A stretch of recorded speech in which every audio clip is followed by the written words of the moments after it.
Bienvenidos a un nuevo vídeo de Dentro de la Pirámide. En las últimas semanas hemos estado viajando por el Museo del Cairo y teníamos pendiente la última entrega. En la primera planta hay varias salas laterales que son las que vamos a visitar en esta ocasión.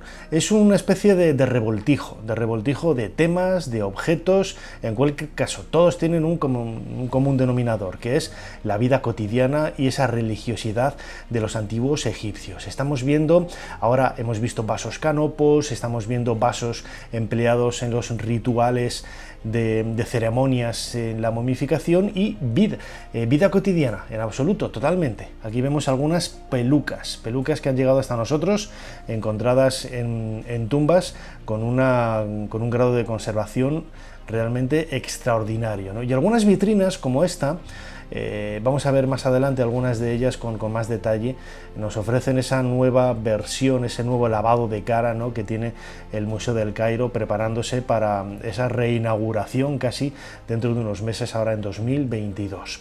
Seguimos viendo objetos utilizados en la momificación, hemos visto un usepti, vasos canopos, cerámica, nuevos vasos canopos.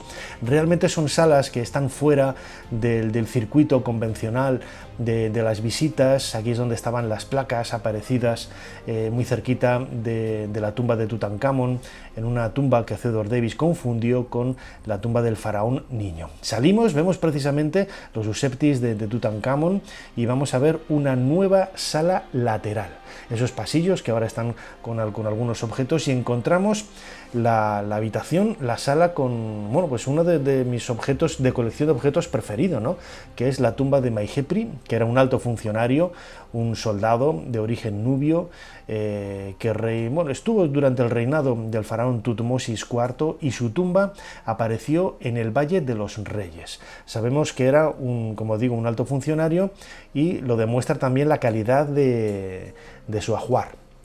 Vemos un ataúd enorme y los objetos con los que fue enterrado para poder disfrutar de ese viaje hacia el más allá. Un cuenco de fayenza de color azul espectacular, muy conocido, que en algunas ocasiones se venden las réplicas en la tienda del Museo del Cairo, y el papiro funerario, el papiro del Libro de los Muertos, con algunas viñetas realmente de una calidad extraordinaria, brillante, esos dibujos, y sobre todo, lo más llamativo de todo, la propia representación de Maihepri, que ahí lo vemos, negro, ¿eh?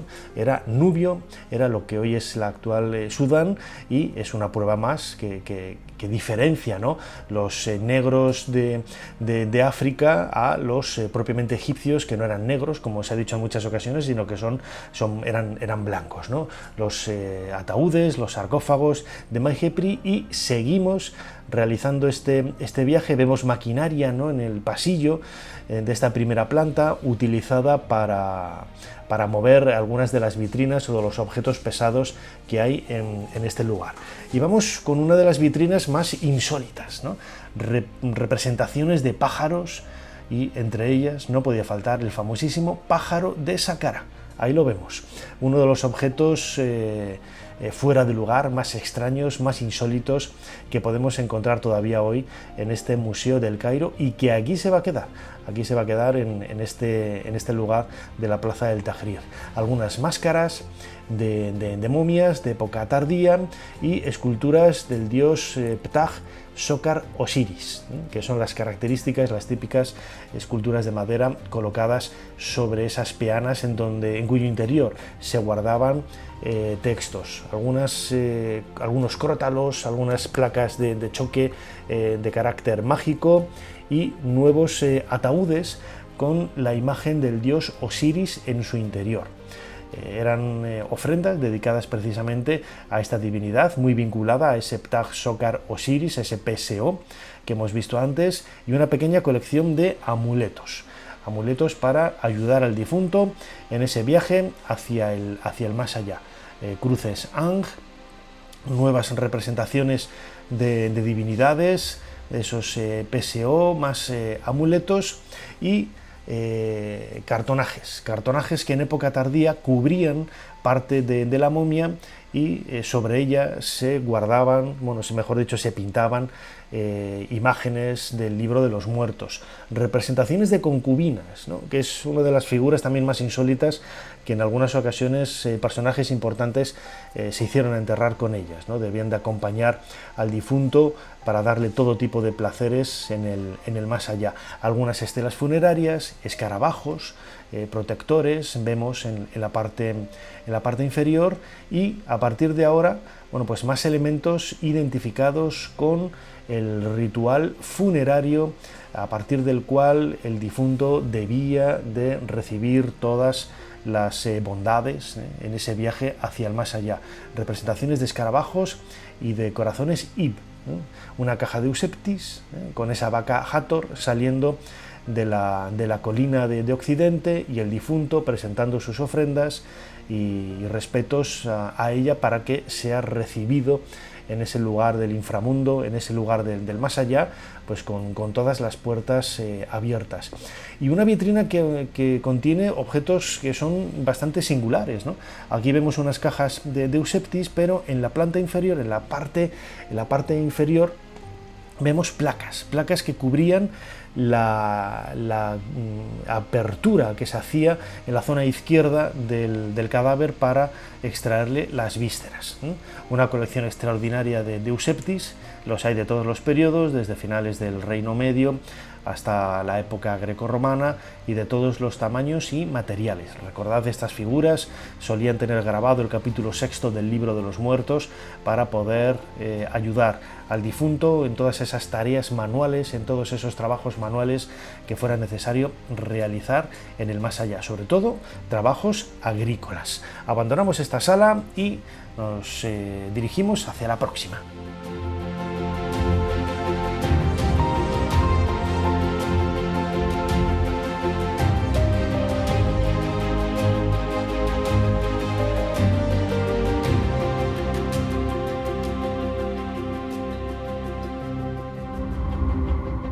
Nuevas maquetas que reproducían el viaje funerario del difunto hacia el más allá, ¿no?, con esas máscaras también que protegían la momia y que reproducían los rasgos del difunto en la tumba. Algunos de los objetos que vemos en estas habitaciones casi desangeladas de la primera planta están muy relacionados con la reconstrucción o la recreación, mejor dicho, de esa vida en el más allá, como esta villa de un personaje importante, o las casas del alma, ¿no?, que se llaman así, características del Reino Medio, casas de adobe donde el alma del difunto podría vivir eternamente. Una oferente, una de las estatuas más conocidas de oferentes, o esta maqueta de un personaje importante, Meket Ra, en donde él mismo aparece representado haciendo lo que hacía en vida, era contabilizar el ganado, contabilizar los impuestos, etc.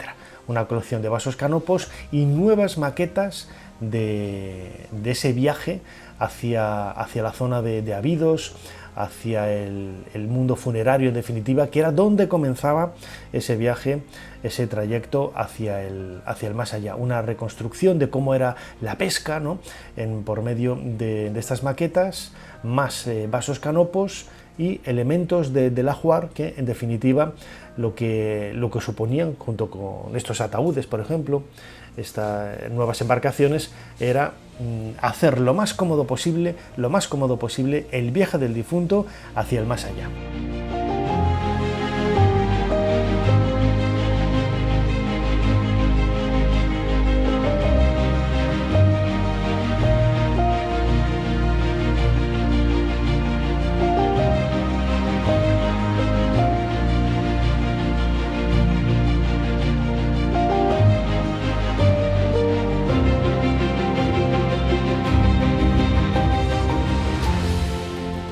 El rey Hor, con esa máscara que ha llegado hasta nosotros, no solo los grandes reyes del Imperio Nuevo, ¿no?, como Tutankamón, tenían máscaras importantes, sino que también ese rey del Reino Medio, del Imperio Medio, contaba con ellas.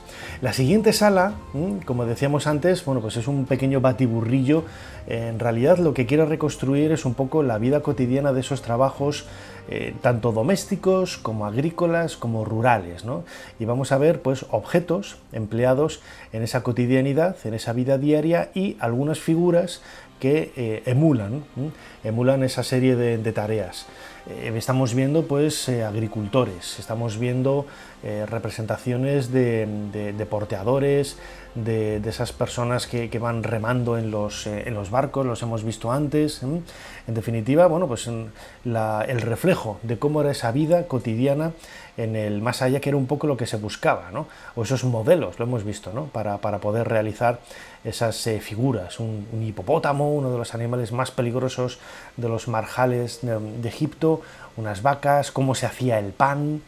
Aquí vemos varias personas trabajando el pan o fabricando también cerveza, no lo sabemos, habría que verlo con detalle, y escenas de agricultura, con individuos trabajando con esos azadones, toros o bueyes tirando de arados, y reposacabezas. ¿Qué hacen aquí? No lo sabemos, pero es una colección extraordinaria de reposacabezas. Y abajo, instrumentos curiosos, ¿no?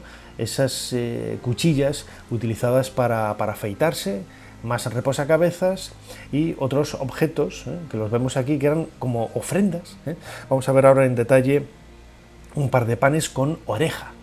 Aquí los vemos, esos panecillos que tienen una oreja para recibir, para poder escuchar la ofrenda que se hacía en honor del difunto. Seguimos viendo en este caso representaciones de embarcaciones que el difunto podría utilizar con estos remeros, los vemos ahí, en ese viaje hacia el más allá. Hay que pensar que el Nilo, aquí vemos los remos y los mástiles, el Nilo era el remedo de ese viaje por las estrellas en el antiguo Egipto. Lo que había arriba era idéntico a lo que había abajo, ¿no? De ahí que ellos creyeran que el deambular por el paraíso, por ese mundo, ese inframundo, ¿no? de los muertos, estaba exactamente igual estructurado que lo podíamos ver en el Valle del Nilo, ¿no? Algunos remeros, más barcas, haciendo, como digo, hincapié en esa idea de que el más allá es exactamente igual a este más acá.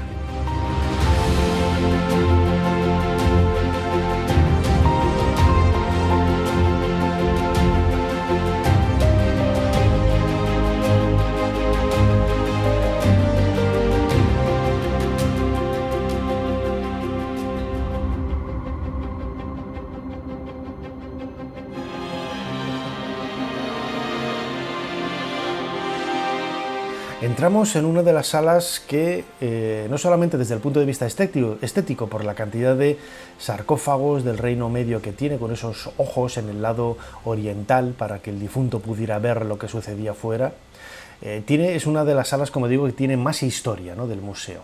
Este es un ataúd tipo Risi, muy parecido al ataúd de Neb que descubrió José Manuel Galán en el proyecto Yehuti hace pocos años, pero en esta misma sala es por donde entraron, por su techo, por donde entraron los asaltantes del Museo del Cairo en ese asalto de enero del año 2011, y que fue uno de los puntos más oscuros de la revolución, hace más de una década.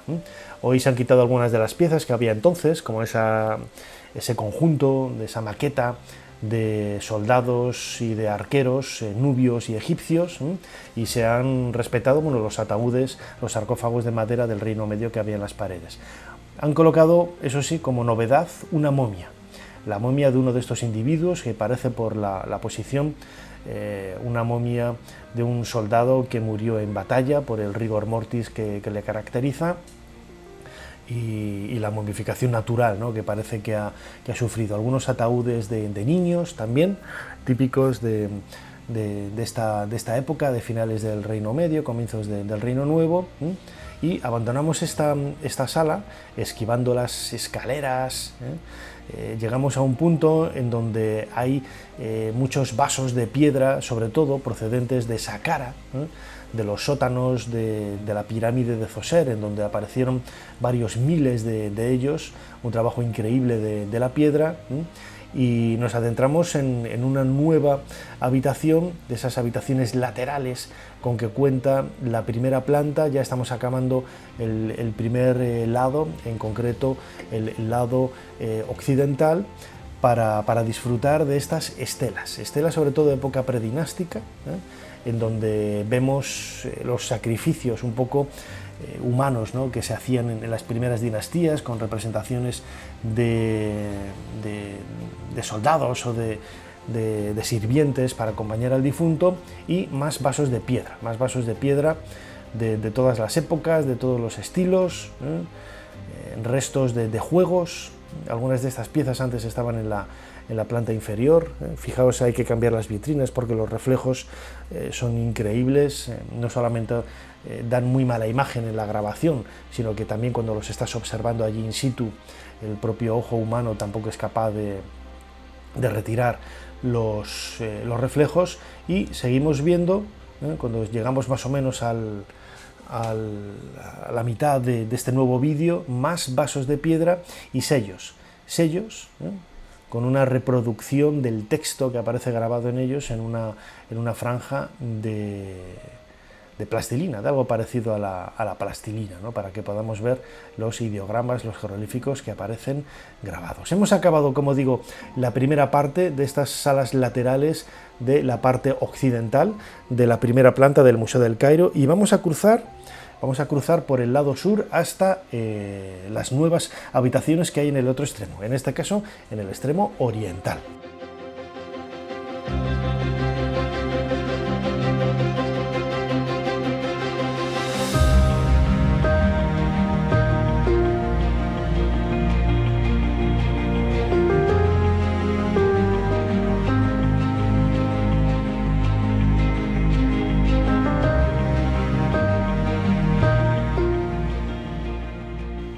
La sequedad del país ha permitido que muchos tejidos, veíamos ahora también muchas sandalias, las pelucas, hayan llegado hasta nosotros en un estado de conservación extraordinario, ¿no?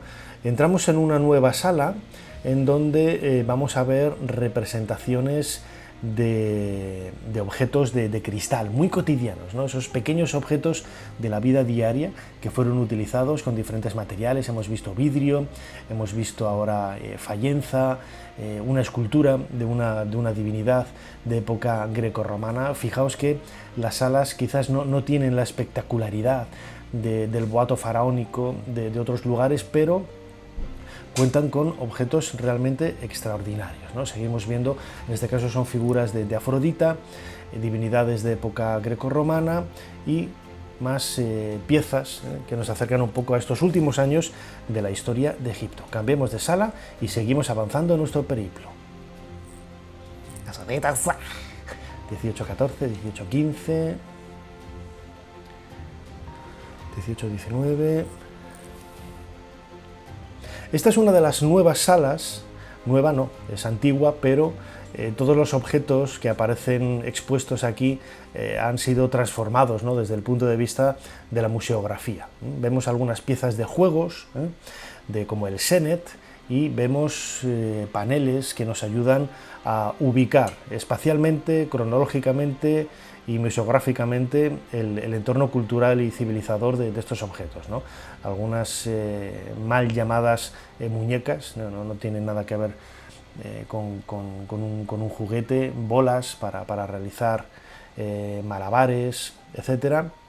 Y algunos instrumentos empleados en la pesca, ¿no?, con un dibujo en tinta, por ejemplo, de una tumba tebana, donde aparece el noble con este arpón, y vemos ese arpón, esas flechas, esas armas utilizadas en la pesca, ¿no?, para intentar, como digo, buscar esos paralelos que ayuden al espectador a conocer con detalle qué es el significado, cuál es el significado, como este boomerang, ¿no?, estos boomeranes que eran utilizados para mover los tallos de papiros y de vegetación en los marjales, y hacer que salieran las ánades, las aves, para poder luego cazarlas de una forma más sencilla. Esta museografía es completamente nueva, seguramente que los que hayáis estado en los últimos años en el Museo del Cairo no la habéis podido disfrutar porque tiene apenas unos meses, y también se han cambiado los fondos, ¿no? Los colores, todo, ¿no? Aquí vemos herramientas utilizadas para la construcción de edificios, ¿no? Vemos un nivel, vemos mazos, vemos cinceles, aquí una vitrina dedicada al trabajo de los telares, y continuando con esa vida cotidiana, pues una escoba para barrer el suelo, lámparas para iluminarse en el interior tanto de tumbas como de las casas. Vemos una puerta, esta la hemos comentado en otras ocasiones, en algunos vídeos aquí dentro de la pirámide, peanas de lámparas, cierres de puertas, que esto es bastante llamativo, bastante curioso, cómo cerraban las puertas con esas cerraduras, exactamente igual a como lo hacemos nosotros. Cuerdas de todo tipo, algunas se conservan de una forma extraordinaria, objetos para el afeitado y para hacer la separación del grano de la paja. Al aventar el grano, pues esas cucharas que aparecen representadas, por ejemplo, en la tumba de Mena, la tumba de Mena en la orilla oeste de Luxor. Armas, vemos hachas, vemos ahora azadones y arados para poder trabajar el campo, con reproducciones de pinturas de tumbas en donde vemos cómo estos objetos se utilizaban en la antigüedad, ¿no? Es una forma, yo creo, muy clara de hacer ese puente con el pasado. Una vitrina dedicada a instrumentos. Hemos visto un arpa, una estela con un arpista, y vamos a ver pues otros instrumentos característicos de la cultura egipcia, como esas arpas o esas flautas, esos crótalos, etcétera, con los que interpretaban melodías que por desgracia hoy se han perdido. Los sistros, también con ese toque mágico religioso, las placas de choque con elementos también mágicos. Estas piezas pertenecen a una vitrina, como este tambor, que ha llegado hasta nosotros en un estado bastante bueno de conservación. Estuvieron hace poco más de un año en una sala temporal de exposición en el propio Museo del Cairo. Y más objetos de la vida cotidiana, como esos pequeños neceseres, ¿no? Hemos visto también espejos, instrumental para realizar operaciones quirúrgicas.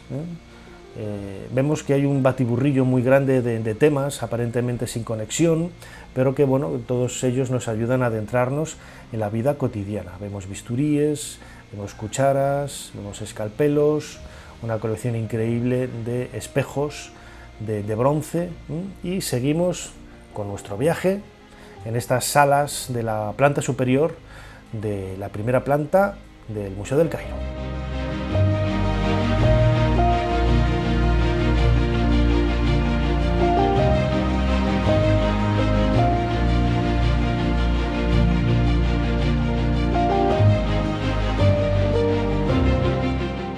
Y llegamos a una de mis salas preferidas, que es las salas que están dedicadas a textos, a papiros, a ostracon, a través de los cuales no solamente podemos tener información del pensamiento de los antiguos egipcios, sino también pues una visión muy clara de esa precisión en los dibujos para transmitir ideas del más allá, ¿no?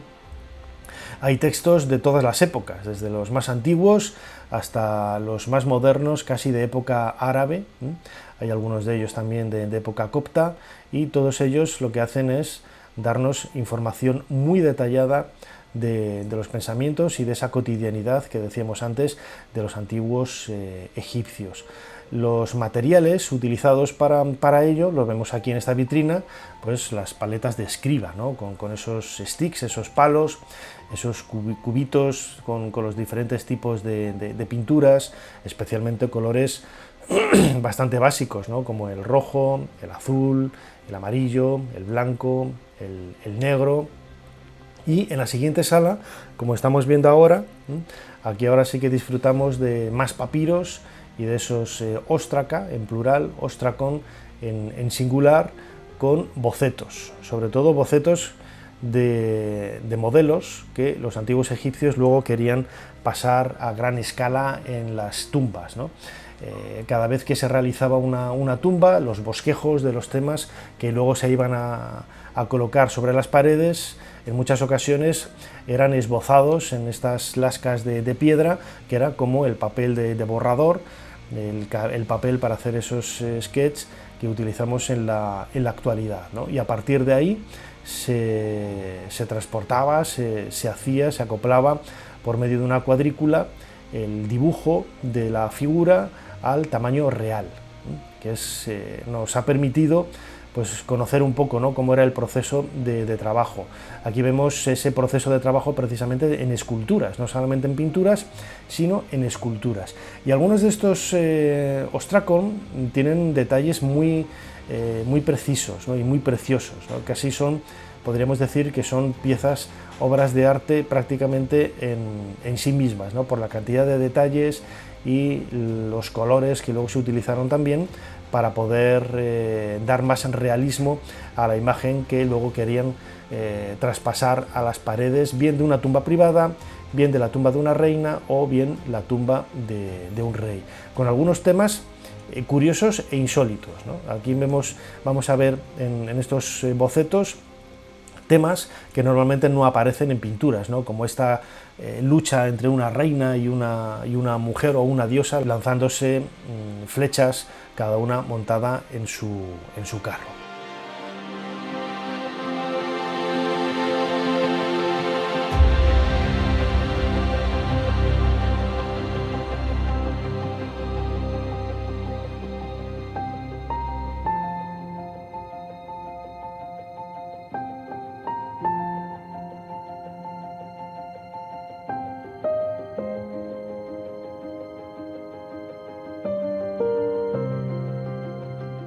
Vamos llegando al final de este viaje por las salas laterales de la primera planta del Museo Egipcio en la plaza del Tahrir y entramos en una habitación dedicada por completo a figuras de dioses y diosas del antiguo Egipto, donde vamos a encontrar cientos, miles, me atrevería a decir, ¿no? De esos exvotos vemos, por ejemplo, una vitrina completa dedicada a figuras de Osiris. Hemos visto también la primera vitrina de la sala estaba dedicada a la diosa Sekhmet. Vemos ahora a la diosa Hathor o la diosa Isis, habría que ver el nombre escrito en la peana o la representación de algunos detalles para poder saber a quién se están refiriendo, pero este tipo de exvotos eran los que los oferentes colocaban en los santuarios, en los lugares de culto de estos dioses para solicitar peticiones, bien de cambio de fortuna, de curación de una enfermedad, etc., ¿no? En esta vitrina, por ejemplo, vemos esas figuras con las plumas del dios Amón sobre la cabeza, amuletos, infinidad de amuletos, el toro Apis, una de las divinidades más importantes en la época tardía y especialmente en época tolemaica, con una colección de amuletos, y en esta otra vitrina de figuras del dios Thot, el dios con cabeza de Ibis, y una de mis figuras preferidas, ¿no?, la diosa Isis, perfectamente detallada, y a su espalda el dios Imhotep, ese adalid, ¿no?, de la construcción de las pirámides, que tanta relevancia tuvo en el reinado del faraón Zoser y que luego en el primer milenio antes de nuestra era fue divinizado. Y seguimos viendo pues ahora las figuras, ¿no?, del dios Thot, ese pájaro con cabeza de ibis dedicado a las humanidades, a la ciencia, a la magia, el dios Anubis y más divinidades de ese panteón de casi 3000 dioses del antiguo Egipto.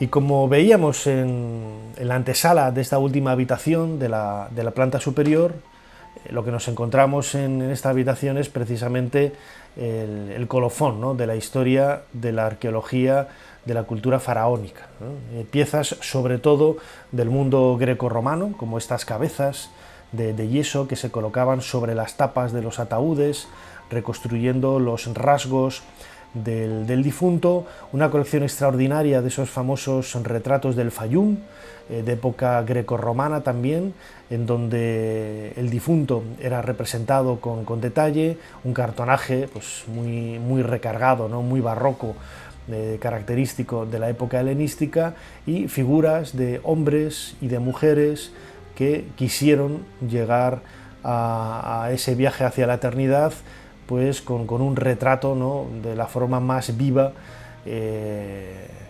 siguiendo un poco las normas, ¿no?, artísticas de la época. Veis que tienen ese toque helenístico, ese toque griego, ese toque tan diferencial, ¿no?, que nos hace ver que son obras faraónicas, obras egipcias, pero tienen una influencia muy grande desde el punto de vista artístico con la cultura griega, y sobre todo la cultura grecorromana, más que la cultura griega, la cultura grecorromana. Vemos personajes pues con barba, vemos personajes incluso en ocasiones podríamos decir hasta que grotescos, ¿no?, o divertidos, porque se alejan desde el punto de vista de los rasgos físicos del aspecto convencional de los antiguos egipcios, pero siguen manteniendo esa estética tan particular que los convierte como estas momias, ¿no?, estas momias tan bien conservadas de época grecorromana, descubiertas en Saqqara, o estos cartonajes también con esos dorados y sobre todo la utilización de ese color rosa tan característico de la época grecorromana, de la época tolemaica. Una de las representaciones más célebres, estos dos hermanos, que aparecen también siguiendo un poco la estética de los retratos del Fayum, y una colección también de momias y de ataúdes de época grecorromana. Vemos una vez más ahí el saqueo, el trabajo de los ladrones de tumbas, que ha roto el pecho de ese cartonaje, de ese ataúd, para acceder a las joyas que pudiera haber en el interior de este recipiente en donde se contenía la momia. Por el tamaño pues parecía de un joven o de un niño. Y la última parte de nuestra visita, de estos 3 vídeos al Museo del Cairo, llega con estas momias de época grecorromana. Vemos al fondo la sala de Tutankamón, una momia de un niño donde las láminas de oro se han colocado directamente sobre la momia, algo característico de la época grecorromana, y llegamos al final, al último guiño de este viaje. Espero que os haya gustado, dadle al me gusta, compartidlo en las redes sociales, recordad que tenéis abajo un botón para dar donaciones al canal si creéis que lo merecemos, disfrutadlo, como digo, compartidlo, y nos seguimos viendo aquí dentro de poco, dentro de la pirámide. Hasta pronto.